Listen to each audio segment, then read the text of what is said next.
नमस्कार दोस्तों, मध्यकालीन भारतीय इतिहास की श्रृंखला पर एक बार आपका पुनः स्वागत है।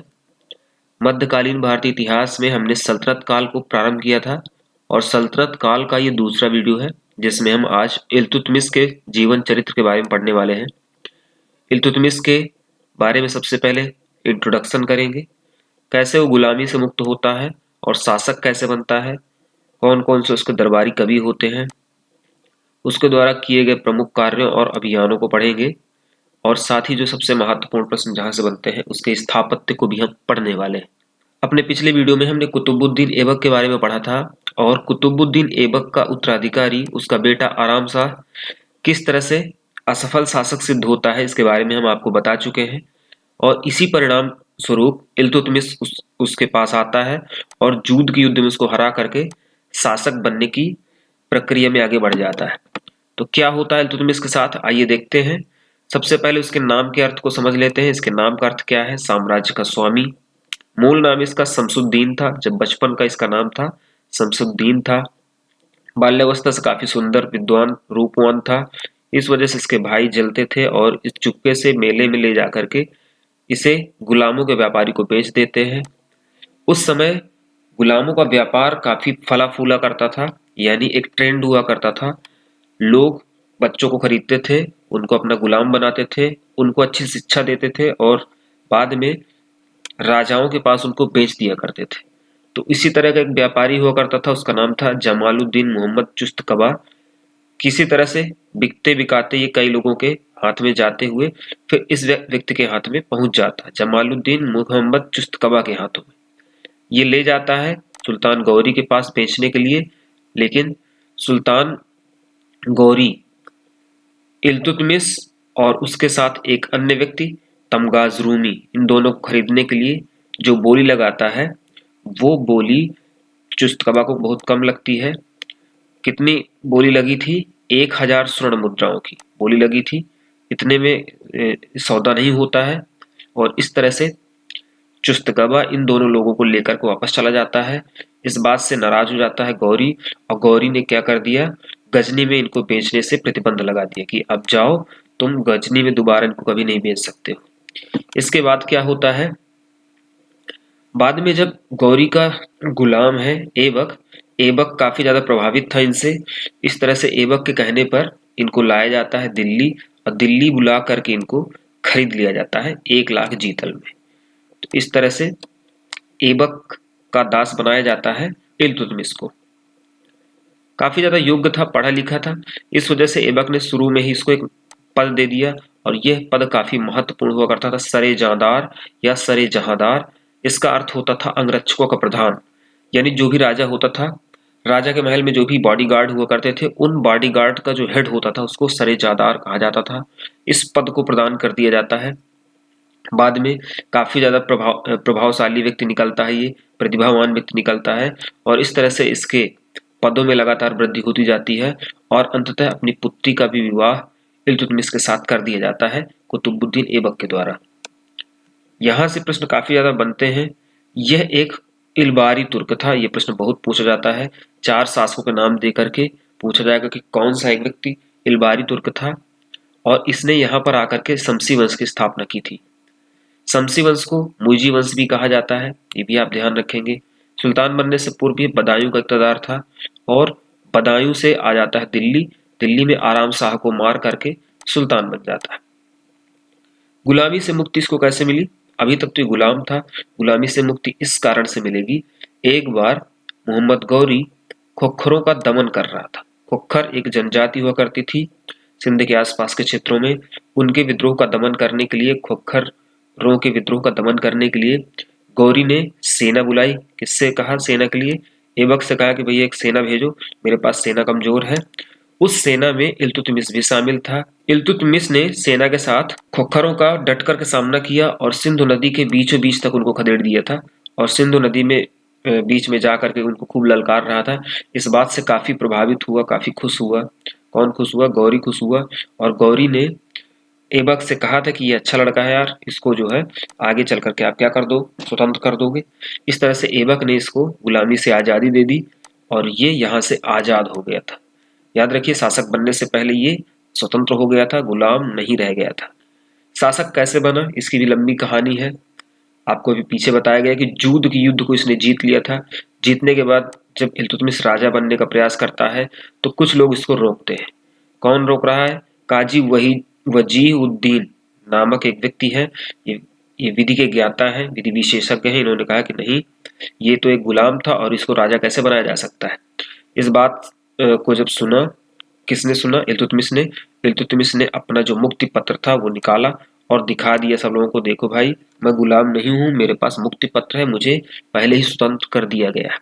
इस तरह से बाकी सारे लोग अपनी दलील वापस ले लेते हैं, सरेंडर हो जाते हैं। एक बहुत ही महत्वपूर्ण प्रश्न बनता है, 1229 में इसको बगदाद के खलीफा अल मुत्तसिर बिल्लाह के द्वारा खिलवत प्राप्त हो जाता है। खिलवत का मतलब मान्यता पत्र। ये मान्यता पत्र खलीफाओं के द्वारा दिया जाता है। खलीफा उस समय मुस्लिम जगत का सबसे बड़ा धार्मिक प्रतिनिधि होता था, तो उसने अगर किसी को दे दिया मान्यता पत्र, खिलवत दे दिया, तभी माना जाता था कि वो राजा है। अगर उसने नहीं दिया तो वो वास्तव में राजा नहीं माना जाता था। तो इस तरह से इसको खिलवत भी प्राप्त हो जाता है। 1229 में ये डेट आपसे पूछी जाती है। इस तरह से इल्तुतमिश अब पूरी तरह से राजा हो गया और उसने एक उपाधि धारण करी, अमीर उल मोमिनीन। इसका मतलब होता खलीफा का दायां हाथ, यानी खलीफा एक तरफ और दूसरी तरफ राजा, ये दोनों लोग मिल करके क्या कर रहे हैं? प्रजा के हित के लिए काम कर रहे हैं। तो अमीर उल मोमिनीन किसकी उपाधि है? आपको बता देना है, इल्तुतमिश की उपाधि है। इस प्रकार से दिल्ली का प्रथम वैद्य सुल्तान बना या प्रथम वास्तविक सुल्तान बना। इससे पहले ऐबक था, उसने अपने आप को राजा स्वीकार नहीं किया था। इस तरह से प्रथम वैद्य सुल्तान दिल्ली का जो बना वो इल्तुतमिश बना। इसने अपनी राजधानी लाहौर के स्थान पर दिल्ली को बनाई। पिछले वीडियो में आपको बताया गया था कि ऐबक ने अपनी राजधानी लाहौर को बनाई थी, जबकि अब ये लाहौर से आ जाएगा अंदर और अपनी राजधानी किसको बनाएगा? दिल्ली को बनाएगा। सुल्तान के पद को इसने वंशानुगत बनाया। अब इसके बाद इसके बेटे, आगे चल करके बेटे ये राजा बनते रहेंगे। इनके कारणों को जान लेते हैं। सबसे महत्वपूर्ण का कार्य है तुर्कान-ए-चिहालगानी का गठन। तुर्कान-ए-चिहालगानी क्या है? 40 तुर्क गुलाम सरदारों का एक संगठन था। इसके पास ढेर सारे गुलाम हुआ करते थे। उन गुलामों में इसने जो 40 जो सबसे योग्य थे उनको छांटा और उनको छांट करके एक ग्रुप बनाया। उस ग्रुप को ही तुर्कान-ए-चिहालगानी कहा जाता है। और इस ग्रुप के द्वारा कुछ काम लिए जाते थे। क्या काम लिए जाते थे? प्रशासन में सलाह ली जाती थी। प्रशासन में बड़े बड़े पदों को इनको दिया गया था और ये प्रशासन में काफी ज्यादा योगदान देते थे। इल्तुतमिश को ही इक्ता प्रथा को भारत में प्रारंभ करने का श्रेय जाता है। इक्ता प्रथा क्या होती है? इक्ता का शाब्दिक अर्थ भूमि होता है। यानी आज जैसे हम कोई भी काम करते हैं, हमको बदले में सैलरी मिलती है, पैसे मिलते हैं। उस समय ऐसा नहीं था। कोई भी व्यक्ति, कोई भी अधिकारी कोई भी काम करता था राजा का, या राजा के अंडर में रहकर कोई भी काम करता था, नौकरी करता था, तो उसको नगद वेतन नहीं मिलता था। याद रखिए, नगद वेतन के बदले उनको जमीन का टुकड़ा मिलता था। इसी जमीन के टुकड़े को ही इक्ता कहा जाता था। उस जमीन के टुकड़े पर उनका पूरा अधिकार नहीं होता था, यानी ये नहीं कि उस जमीन को बेच डाले किसी को, ऐसा कुछ नहीं होता था। उस जमीन पर खेती जिस व्यक्ति की जमीन होती थी वही करता था। बदले में उस जमीन से लगान लेने का अधिकार मिल जाता था इक्तादार को। यानी जिस व्यक्ति को इक्ता मिला है उस जमीन का, उससे जो टैक्स अभी तक राजा को दिया जाता था वो टैक्स राजा को ना दिया जाएगा। किसको दिया जाएगा? उस व्यक्ति को मिलेगा जिसको इसकी इक्तादारी प्राप्त हुई है। तो इस तरह से अब कोई भी जमीन का टुकड़ा होगा, अभी तक राजा को मिलता था उससे टैक्स, वो नहीं मिलेगा राजा को, किसको मिलेगा? इक्तादार को मिलेगा। तो इस प्रथा को प्रारंभ किया था इल्तुतमिश ने। आपसे सीधा सा प्रश्न पूछा जाएगा, भारत में इक्तादारी प्रथा का जनक किसे कहा जाएगा? इल्तुतमिश। आप टिक करेंगे। इनके सिक्कों से भी प्रश्न बहुत पूछे जाते हैं। इन्होंने 2 प्रकार के सिक्के चलाए थे। इन्होंने जीतल चलाया था जो तांबे का होता था, और चांदी का इन्होंने क्या चलाया था? टंका चलाया था। इस तरह 2 प्रकार के इन्होंने सिक्के चलाए थे। इन्होंने अपने सिक्कों में कलमा लिखने की प्रथा प्रारंभ कर दी थी। कलमा का मतलब ये होता है, कुछ श्लोक जैसे हम संस्कृत में लिखते हैं, श्लोक में सुंदर बातें होती हैं, अच्छी बातें होती हैं, लोगों को जानकारी देती हैं, ज्ञान देती हैं। उसी तरह से कलमा लिखाया जाता था इनके द्वारा। अच्छी अच्छी बातें हुआ करती थी सिक्कों में। इस तरह से जब कलमा लिखाया जाने लगा तो देश में सबसे शुद्ध अरबी सिक्के जारी करने का श्रेय इनको प्राप्त हो जाता है। आपसे प्रश्न पूछेगा, देश में सबसे शुद्ध अरबी सिक्के किसने चलाए थे? इल्तुतमिश। इन्होंने अपने सिक्कों में टकसाल का नाम अंकित करने की भी प्रथा प्रारंभ की थी। टकसाल क्या होता है? इंग्लिश में इसको मिंट कहा जाता है। मिंट का मतलब ऐसी जगह जहां पर सिक्के ढाले जाते हैं, वो फैक्ट्री, वो जगह जहां पर सिक्के ढाले जाते हैं उसको टकसाल कहा जाता है। ये हर सिक्कों पर जिस फैक्ट्री में छापे गए हैं, उस सिक्के जिस ढाले गए हैं, उस फैक्ट्री का नाम लिखवा देते थे। इसी को कहा जाता है टकसाल का नाम अंकित करवाना, जिससे ये जानकारी रहे कि वो सिक्का कहाँ का है, उसमें कोई मिलावट तो नहीं हुई। सिक्कों के पश्चात आज हम बात करते हैं आगे स्थापत्य की। स्थापत्य इल्तुतमिश का काफी महत्वपूर्ण है, इसको ध्यान से पढ़िएगा। इनके द्वारा सुल्तान गढ़ी का मकबरा बनवाया गया। ये सुल्तान गढ़ी के मकबरे की तस्वीरें हैं, दोनों ही तस्वीरें। इस सुल्तान गढ़ी के मकबरे के अंदर कौन था? तो इनका बड़ा बेटा था नासरुद्दीन महमूद। इसकी मृत्यु हो गई थी, इल्तुतमिश से पहले ही मृत्यु हो गई थी एक युद्ध में। इस वजह से इसका मकबरा इन्होंने बनवाया अरावली की गुफाओं में, पहाड़ियों में। इस पहाड़ी को या इस मकबरे को सुल्तान गढ़ी के नाम से जाना जाता है। सुल्तान गढ़ी का निर्माण इन्होंने 1231-32 में करवाया। देश में निर्मित प्रथम मकबरा था। बहुत ही इंपॉर्टेंट क्वेश्चन है, हमारे देश में बना पहला मकबरा था। अतः इल्तुतमिश को भारत में मकबरा निर्माण शैली का जन्मदाता कहा जाता है। याद रखें, इससे पहले भी एक मकबरा बन चुका है कुतुबुद्दीन ऐबक का, लेकिन कुतुबुद्दीन ऐबक का जो मकबरा बना है वो कहाँ पर बना है? लाहौर में बना है। हम बात कर रहे हैं भारत की, तो ये दिल्ली के आसपास बना। इस तरह से भारत में बनने वाला प्रथम मकबरा आपका है सुल्तानगढ़ी। और भारत में मकबरा निर्माण शैली का जन्मदाता किसको कहा जाएगा? इल्तुतमिश को कहा जाएगा। चूंकि ये मकबरा गुफा के अंदर है, शायद ये नीचे है ऐसे करके, इस वजह से एक राइटर है पर्सी ब्राउन, बहुत ही महत्वपूर्ण प्रश्न ये भी है। पर्सी ब्राउन ने नासरुद्दीन महमूद को गुफा का सुल्तान कह करके पुकारा है। प्रश्न पूछा जाएगा, निम्न में से किस इतिहासकार ने नासरुद्दीन महमूद को गुफा का सुल्तान कहा है? आप पर्सी ब्राउन का नाम बताएंगे। अगर प्रश्न पूछा जाए निम्न में से किस सुल्तान को गुफा का सुल्तान कहा जाता है? आप नासरुद्दीन महमूद बताएंगे। सुल्तानगढ़ी के मकबरे के साथ ही साथ दो और प्रश्न यहाँ पर बने हुए हैं। स्क्रीज शैली, प्रश्न पूछा जाता है कि भारत में स्क्रीज शैली का जन्मदाता किसे कहा जाता है? इल्तुतमिश को आपको टिक करना है। स्क्रीज शैली क्या होती है? किसी भी बिल्डिंग में, जैसे मान लीजिए ताजमहल है आपका, तो ताजमहल में आप देखेंगे इस तरह से करके ऊपर गुंबद बना हुआ है, तो अंदर से किसी भी बिल्डिंग में अंदर से गोलाई उत्पन्न करने की जो टेक्निक होती थी, उस टेक्निक को ही स्क्रीज शैली कहा जाता था। तो स्क्रीज शैली का जन्मदाता इल्तुतमिश भारत में हो जाएगा। साथ ही अरवस्क शैली का भी जन्मदाता इल्तुतमिश ही है। अरवस्क शैली क्या होती है? इसमें चित्रकारिता की एक शैली होती है जिसमें हिंदुओं की शैली को और मुस्लिमों की शैली को क्या किया जाता है? आपस में मिला दिया जाता है, और मिला करके जब पेंटिंग की जाती है, इस चित्रकारी को अरवस्क शैली के नाम से जाना जाता है। तो स्क्रीज और अरवस्क शैली का जन्मदाता हो गया। सुल्तानगढ़ी के मकबरे का निर्माण इन्होंने करवाया। इन्होंने अपना खुद का मकबरा भी निर्मित करवाया। स्वयं के मकबरे का निर्माण इन्होंने करवाया था। छत विहीन एवं एक कच्ची है। कभी कभी इल्तुतमिश के मकबरे को कह दिया जाता है कि ये पहला मकबरा है, लेकिन अगर आप रिसर्च करेंगे तो आपको सुल्तानगढ़ी का मकबरा ही मिलेगा पहले बना हुआ। ये इल्तुतमिश का मकबरा है। आप देख रहे हैं एक कच्ची है, एक ही कमरा है इसमें, और बिना छत वाला, इसमें छत नहीं पड़ी हुई है। तो इस तरह की चीजें भी कभी कभी महत्वपूर्ण हो जाती हैं।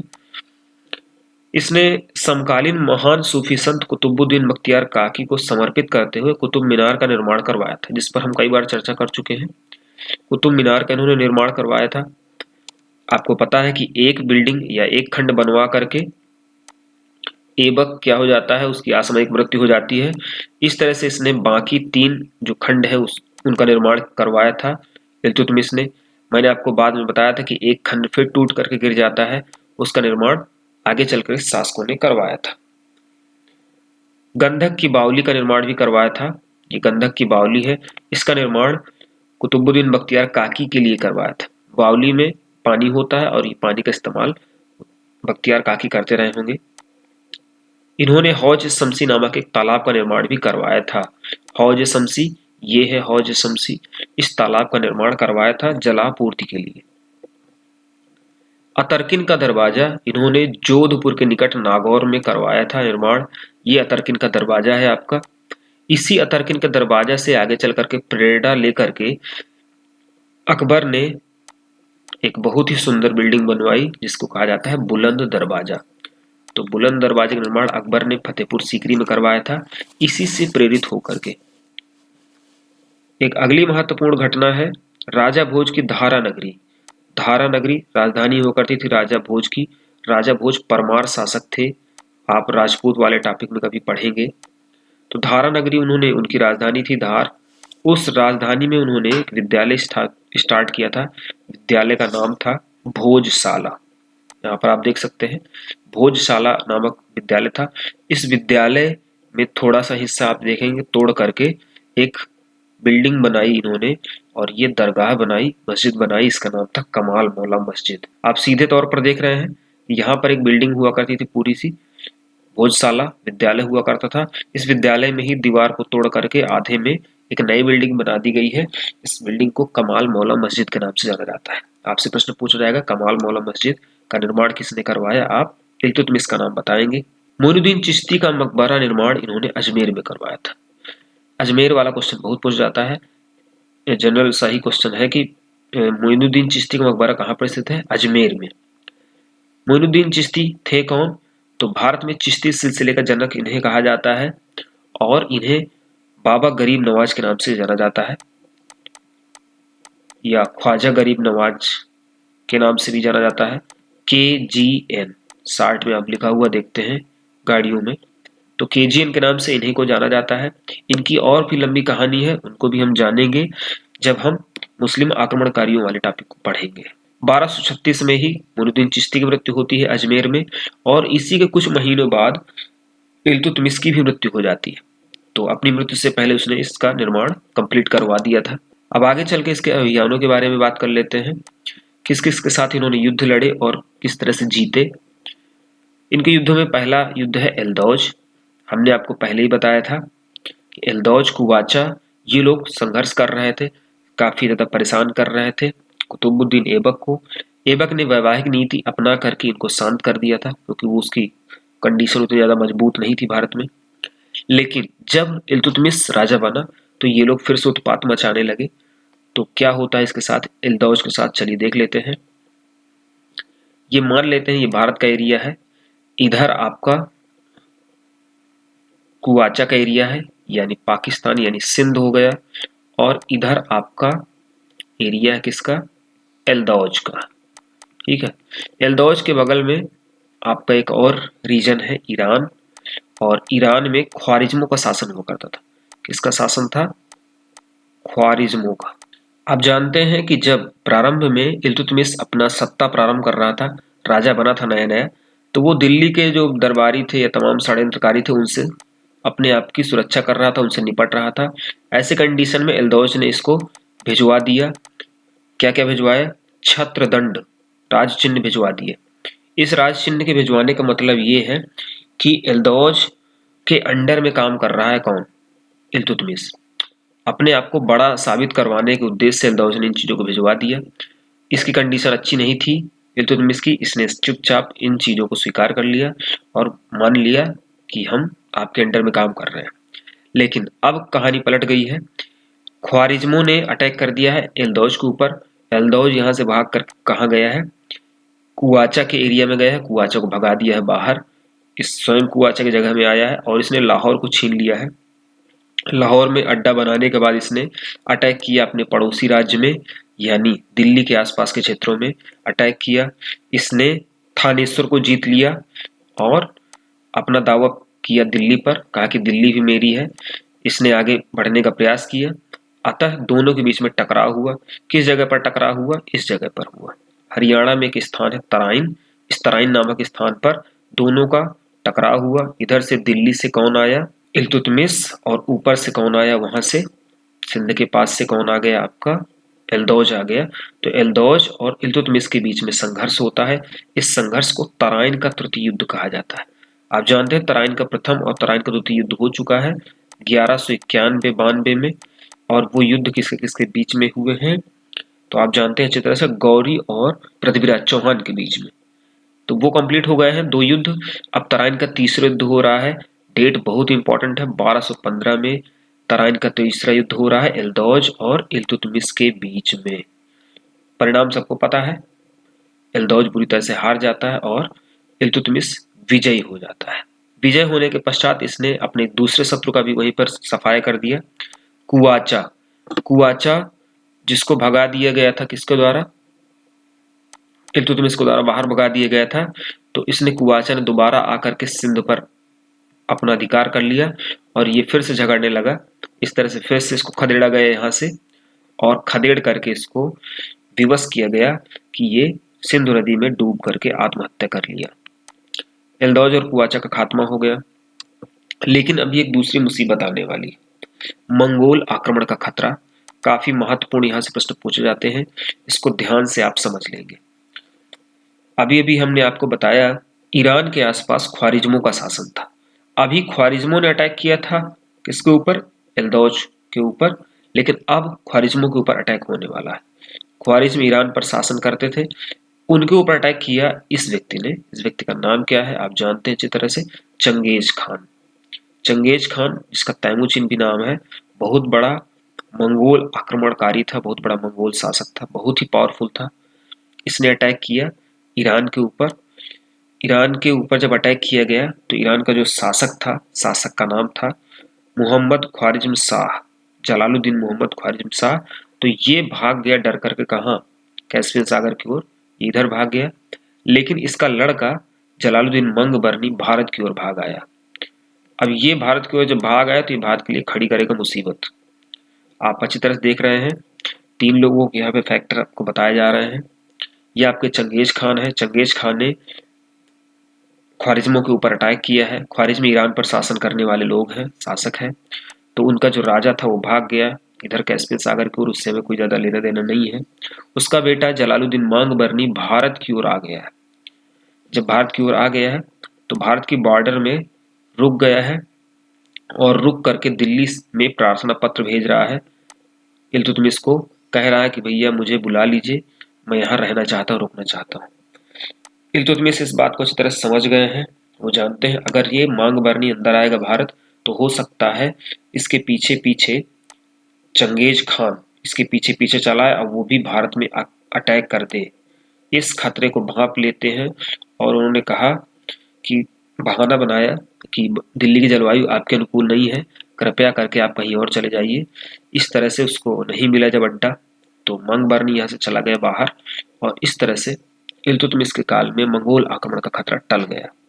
प्रश्न बहुत ही ज्यादा पूछा जाता है, सल्तनत कालीन किस शासक के समय में चंगेज खान के आक्रमण का खतरा भारत में मंडरा रहा था? आपको इल्तुतमिश का नाम बताना है। एक अगले अभियान ग्वालियर विजय की बात करेंगे। ग्वालियर विजय के दौरान कुछ कार्य किए जाते हैं इल्तुतमिश के द्वारा। इन 3 कार्यों के बारे में जानना बहुत जरूरी है, यहाँ से प्रश्न भी पूछे जाते हैं। ग्वालियर विजय के उपरांत इन्होंने बलबन नामक एक दास को खरीदा था, आगे चल करके जो शासक बनेगा। प्रश्न कैसे पूछा जाता है? प्रश्न पूछे जाएंगे कि किस विजय के उपरांत इल्तुतमिश ने बलबन को खरीदा था। इसने अपनी बेटी रजिया को अपना उत्तराधिकारी नियुक्त किया था, यानी इसने कह दिया था कि मेरे जितने भी बेटे हैं सब अयोग्य हैं, उन बेटों से योग्य ज्यादा जो है मेरी बेटी ही है। इस तरह से अगली जो शासिका बनेगी वो मेरी बेटी बनेगी। हालांकि इनकी इस कही गई बात को नहीं माना जाता है और एक अन्य व्यक्ति को राजा बना दिया जाएगा, जिसकी कहानी हम अगली वीडियो में पढ़ेंगे। इन्होंने चांदी का टंका चलाया था, जिसको हम पहले पढ़ चुके हैं। उज्जैन विजय की कहानी समझ लीजिए। उज्जैन का ये मंदिर, जिसको महाकालेश्वर मंदिर के नाम से जाना जाता है, काफी ज्यादा पॉपुलर था। उसमें इन्होंने आक्रमण कर दिया, उसको लूट लिया। मंदिर की मूर्ति को तोड़ करके इन्होंने बूचड़ खाने के कसाईयों को मांस तौलने के लिए दिया था। यानी जैसे हम लोग ईंटे का बाट बना लेते हैं, उस तरह से उन्होंने बाट बनवा दिए थे उस मूर्तियों के और कहा था कि इनसे आप मांस को तौलिए। इनकी विजय को कंप्लीट करने के बाद आइए इनके दरबारी कवियों की बात कर लेते हैं। इसके दरबार में रहने वाले मिनहाज उस सिराज सबसे महत्वपूर्ण कवियों में से एक है और इन्होंने तबकात ए नासरी नामक पुस्तक की रचना की है। बहुत ही इंपॉर्टेंट बुक है। तबकात ए नासरी की रचना किसने की है? मिनहाज उस सिराज ने। मलिक ताजुद्दीन भी इनके समय में रहने वाले एक राइटर है और उन्होंने तारीख गुलशन की रचना की है। आइए कुछ फैक्ट्स और जान लेते हैं। इल्तुतमिश के शासन के दौरान न्याय की फरियाद करने वाले व्यक्ति लाल वस्त्र धारण करते थे। अगर किसी व्यक्ति को न्याय चाहिए हो तो वो लाल कपड़े पहन करके जाएगा, उसकी बात को जल्दी सुना जाएगा।